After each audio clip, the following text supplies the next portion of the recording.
Hello વિદ્યાર્થી મિત્રો, good morning. આજે આપણે ધોરણ 8 સામાજિક વિજ્ઞાનની અંદર શું તો કે ભારતમાં યુરોપિયન પ્રજાનું આગમન કેવી રીતે થયું હતું તેના વિશેનો આપણે શું છે તો કે અભ્યાસ કરેલો હતો।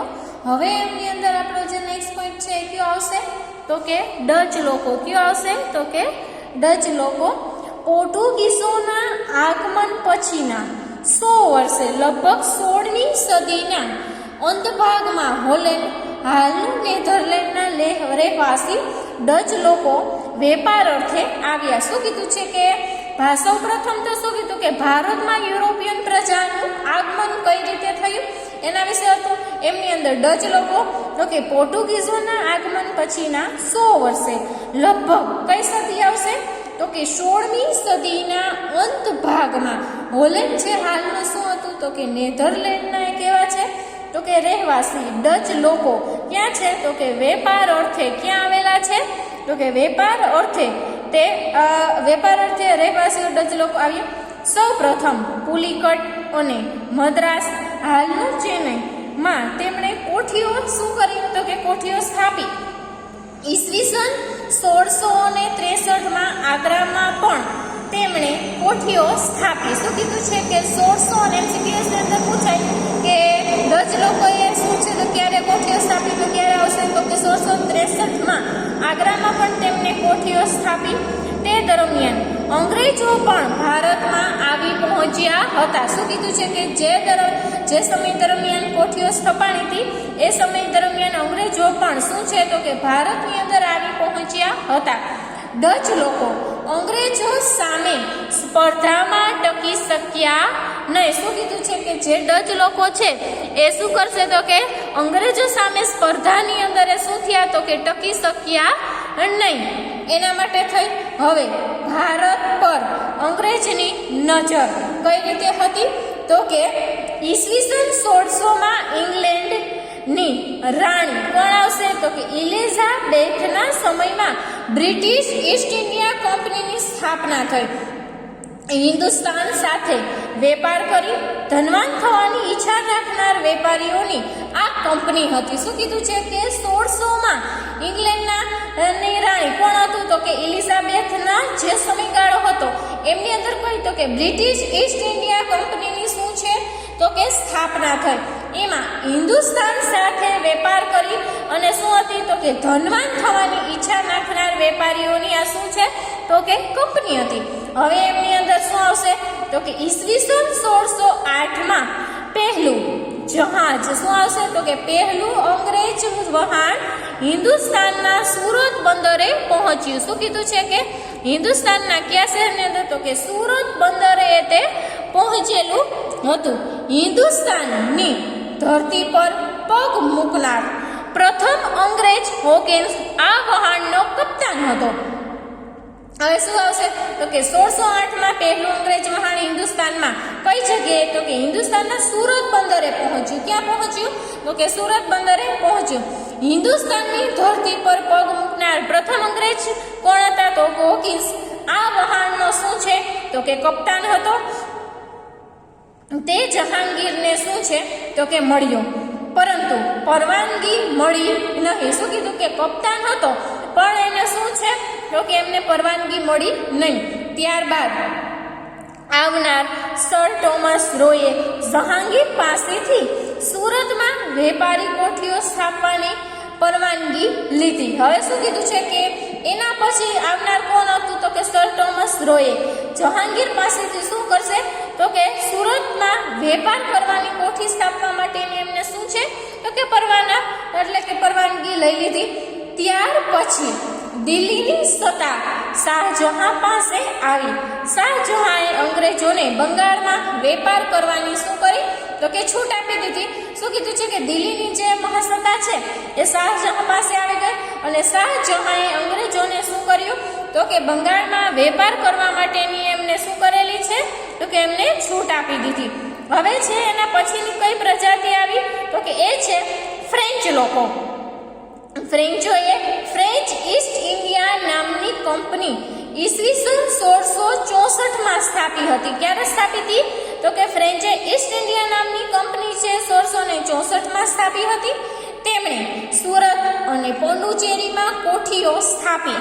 ફ્રેન્ચોની કંપનીઓ વડો કોણ હતો? તો કે દુપ્લે હતો, જેને ભારતમાં યુરોપિયન સત્તા વિસ્તારવાની ઈચ્છા થઈ હતી. શું કીધું છે કે ઈસ્ટ ઇન્ડિયા નામની કંપનીની સ્થાપના ક્યારે? તો કે 1664માં સ્થાપી. તેમણે સુરત, પોંડુચેરીમાં શું કરશું? તો કે કોઠીઓ સ્થાપી. કંપનીનો વડો કોણ હતો? તો કે દુપ્લે હતો, જેને આપણે શું છે? તો કે ભારતમાં યુરોપિયન સત્તા વિસ્તાર એટલે કે મોટી સત્તા એ કરવાની એની શું હતી? તો કે તેમની ઈચ્છા થઈ. આમ યુરોપિયન પ્રજામાં અંગ્રેજોએ અને ફ્રેન્ચોએ બે બળવાન કંપનીઓ એકબીજાની હરીફાઈ કરતી હતી. શું કીધું છે કે બે બળવાન કંપનીઓ છે એ સામસામે શું છે? તો કે એકબીજાની હરીફાઈ કરતી હતી.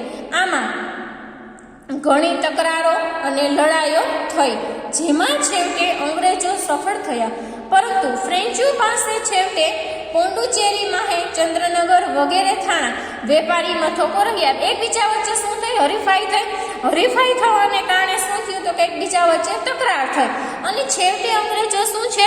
તો કે છેવટે અંગ્રેજો છે સફળ થયા, પરંતુ પોંડુચેરી, મોહે અને ચંદ્રનગર વગેરે થાણા વેપારી મથકો છે શું છે? તો કે તેમની પાસે રહ્યા. હવેનો આપણો જે પોઈન્ટ છે કયો આવશે? તો કે બંગાળમાં અંગ્રેજોનો વેપાર કઈ રીતે ચાલતો? તો કે ઈસવીસન 1651માં હુગલી નદીના કાંઠે અંગ્રેજોએ પહેલ વહેલો વેપાર કરવાની શું કરી? તો કે શરૂઆત કરી. પોતાની કોઠીઓ સ્થાપી. આજુબાજુના શું છે? તો કે કિલ્લાઓ બાંધ્યા. પોતાના રક્ષણ માટે એમને શું કરેલું? તો કે સૈનિકોને રાખેલા. કેને રાખ્યા? તો કે સૈનિકોને રાખ્યા. અને મુઘલ બાદશાહ ઔરંગઝેબ પાસેથી વાર્ષિક ખંડણી એટલે કે રકમના બદલામાં કરવેરા આપ્યા વગર વેપાર કરવાની પરવાનગી મેળવી લીધી. હવે શું કીધું છે કે પોતાની કોઠીઓ આજુબાજુ સ્થાપી, આજુબાજુના કિલ્લાઓ છે એને બાંધી લીધા. પછી શું કર્યું? તો કે પોતાના રક્ષણ માટે એને સૈનિકો પણ રાખ્યા. આમ મુઘલ બાદશાહ ઔરંગઝેબ પાસેથી વાર્ષિક ખંડણી એટલે કે એની રકમ છે એના બદલામાં એને શું કર્યું? તો કે કરવેરા આપ્યા વગર જ એમને વેપાર કરવાની શું કરી? તો કે કરવેરા આપ્યા વગર જ એને પરવાનગી શું કરી? તો કે એમને મેળવી લીધી. હવે એના પછી શું કર્યું? તો કે હવે જે કંપની છે ને એ શું કરશે? તો કે હવે કંપની વધુ ને વધુ ધન કમાવાની હોડમાં લાગી ચૂકી. શું કીધું? કે કરવેરા ન ભરે અને કંપની છે એ વધુ ને વધુ ધન એટલે કે પૈસો કમાવાની લાલચમાં આવી ગઈ. બંગાળમાં કરમુક્ત વેપાર કરવાના ફરમાનમાં ફક્ત કંપનીને જ કરમુક્ત વેપારની છૂટ હતી. હવે શું કીધેલું છે કે કઈ રીતે આવશે? તો શું કીધું છે કે બંગાળમાં કરમુક્ત એટલે કે કર ન ભરવાના ઓલાએ વેપાર કરવાના ફરમાનમાં ફક્ત કંપનીને જ કરમુક્ત વેપારની શું છે? તો કે એમને છૂટ આપી દીધી. પરંતુ કંપનીના અધિકારીઓ વ્યક્તિગત વેપાર કરતા તેમણે પણ કર આપતા નહીં. હવે શું કીધું કે કંપનીને તો કર મુક્ત થઈ જ ગયું, પણ કંપનીના જે વેપારીઓ છે એ વેપાર કરતા એમાં પણ એ શું છે? તો કે કર આપતા નહીં. જેથી શું થયું? તો કે બંગાળની કરવેરાની આવક છે શું થઈ? તો કે ઘટી ગઈ. હવે સરકારની આવકનું સાધન શું છે? તો કે જે પ્રજા પાસેથી કરવેરા લે છે એ સૌથી મોટું એનું શું છે? તો કે સાધન છે. હવે શું કીધું? તો કે કંપની પણ છે એ કરવેરામાંથી મુક્ત થઈ ગઈ. પાછા વ્યક્તિગત રીતે શું કર્યું? તો કે જે કંપનીના વ્યક્તિઓ છે એ વેપાર કરતા એ પણ કર ભરે નહીં. આના કારણે બંગાળની કરવેરાની આવક છે શું થઈ? તો કે સાવ ઘટી ગઈ. જેનો બંગાળના નવાબ મુર્શિદ અલી ખાને વિરોધ કર્યો. આ વિવાદ દિન પ્રતિદિન શું છે? તો કે વિવાદ છે દિન પ્રતિદિન વધતો રહ્યો અને અંતે તેના પરિણામે ઈસવીસન 1757માં શું છે? તો કે પ્લાસીનું યુદ્ધ થયું. શું થયું? તો કે પ્લાસીનું યુદ્ધ થયું. હવે એમની અંદર શું આવશે? તો કે પ્લાસીનું યુદ્ધ. પ્લાસીના યુદ્ધની અંદર કોણ છે? તો કે પ્લાસીના યુદ્ધમાં સર્વપ્રથમ તો કે 1756માં સિરાજ ઉદ્દૌલા બંગાળનો નવાબ બન્યો. કોણ આવશે? તો કે સિરાજ ઉદ્દૌલા 1756ની અંદર એ શું થયો? તો કે બંગાળનો તેઓ નવાબ બન્યો, જેની અંગ્રેજો પર ધાક હતી. શું હતી? તો કે અંગ્રેજો ઉપર એની શું હતી? તો કે મોટી ધાક હતી. જેથી અંગ્રેજો તેને પસંદ કરતા ન હતા. શું કીધું છે કે અંગ્રેજો ઉપર એને એક બીક કે ધાક ગઈ હતી, એના માટે થઈ અંગ્રેજો એમને શું છે તો કે પસંદ ન કરતા. સિરાજ બંગાળનો નવાબ ન રહે તે માટે અંગ્રેજો કૂટનીતિ કરી સિરાજ ઉદ્દૌલાનો હરીફોને મદદ કરે. હવે શું કીધું છે કે સિરાજ ઉદ્દૌલા છે એ બંગાળનો નવાબ ન રહે એના માટે થઈ અને જે સિરાજ ઉદ્દૌલાના જે હરીફો હતા ને અંગ્રેજો તેની શું કરે તો કે તેમની મદદ કરે. આ સિરાજ ઉદ્દૌલાએ કંપનીને હુકમ કર્યો કે કંપની રાજ્યની બાબતમાં દખલ કરવાનું બંધ કરી દે. શું કીધું તો કે કંપની છે એ શું તો કે રાજ્યની અંદર જે પણ કારભાર છે એની અંદર પોતાની દખલગીરી છે શું કરશે તો કે બંધ કરી દે. અંગ્રેજો તેની કોઠીઓની કિલ્લેબંધી રાખવાનું બંધ કરે અને કાયદેસરનો કર ભરી અને શરતોનું પાલન કરી વેપાર કરે. શું કીધું છે સિરાજ ઉદ્દૌલાએ કે એક તો કંપની છે શું છે તો કે રાજ્યના કારભારમાંથી પોતાનું જે દખલગીરી એ બંધ કરી દે અને જે કિલ્લેબંધીઓ છે એ બાંધવાનું શું કરે તો કે અંગ્રેજો પોતાની કિલ્લેબંધી બાંધવાનું બંધ કરી કાયદેસરની જે શરતો છે એનું પાલન કરી અને શું છે તો કે તેઓ કર ભરે અને પછી પોતાનો શું છે તો કે વ્યાપાર કરે. આ બાબતે બંને પક્ષ સમાધાન માટે તૈયાર ન થયા. તેથી નવાબે 30,000 સૈનિકો સાથે રાખી અને અંગ્રેજોની કોઠી પર શું કર્યો તો કે તેમની પર હુમલો કર્યો. નવાબની ફોજે અંગ્રેજોને બંદીવાન બનાવી તેના વહાણો છે એને શું કર્યા તો કે એમના વહાણોને એમને ઘેરી લીધા. અંગ્રેજ સેનાએ રોબર્ટ ક્લાઇવની આગેવાનીમાં વળતો હુમલો કર્યો. હવે શું કરેલું છે કે અંગ્રેજ સેનાએ રોબર્ટ કેને આવશે તો કે રોબર્ટ ક્લાઇવની આગેવાનીમાં એક શું કર્યો તો કે એમની અંદર એમને હુમલો કર્યો. રોબર્ટ ક્લાઇવે સિરાજ ઉદ્દૌલાના શું કરેલું છે તો કે રોબર્ટ ક્લાઇવે સિરાજ ઉદ્દૌલાના એક સેનાપતિ કોણ હતા તો કે મીર જાફરને નવાબ બનાવવાની એમને શું કરી તો કે લાલચ આપી. સિરાજ ઉદ્દૌલાના એક સેનાપતિ મીર જાફરને નવાબ બનાવવાની શું કરી લાલચ આપી, મદદ માંગી, તેને રાજી કરી લીધા. પ્લાસીના યુદ્ધમાં ક્લાઇવે સિરાજ ઉદ્દૌલાને હરાવી દગાથી એમનું શું કરી નાખ્યું તો કે એમનું ખૂન થયું.